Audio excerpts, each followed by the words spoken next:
Argentina এবং আলজেরিয়ার মধ্যকার ম্যাচটি ছিল ২০২৬ ফিফা বিশ্বকাপের গ্রুপ জে এর প্রথম ম্যাচ, যা মার্কিন যুক্তরাষ্ট্রের কানসাসের অ্যারোহেড স্টেডিয়ামে অনুষ্ঠিত হয়।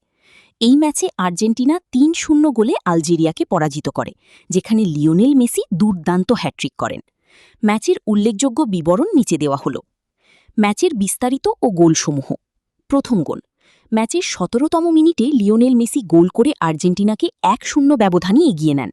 প্রথমার্ধ ১-০ গোলে শেষ হয়। দ্বিতীয় গোল। ম্যাচের ৬০তম মিনিটে মেসি নিজের দ্বিতীয় ও দলের দ্বিতীয় গোলটি করেন। তৃতীয় গোল।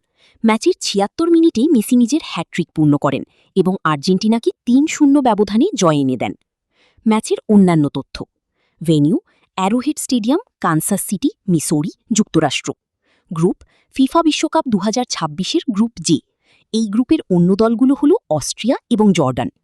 ঐতিহাসিক পরিসংখ্যান: এই ম্যাচের আগে আন্তর্জাতিক প্রতিযোগিতামূলক মঞ্চে দুই দল কখনও মুখোমুখি হয়নি। এর আগে ২০০৭ সালে একটি আন্তর্জাতিক প্রীতি ম্যাচে দল দুটির দেখা হয়েছিল, যেখানে আর্জেন্টিনা ৪-৩ গোলে জয় পেয়েছিল। আলজেরিয়ার বিপক্ষে এই ম্যাচটিতে জয়লাভ করার মাধ্যমে আর্জেন্টিনা দুর্দান্তভাবে তাদের বিশ্বকাপ শিরোপা রক্ষার অভিযান শুরু করে।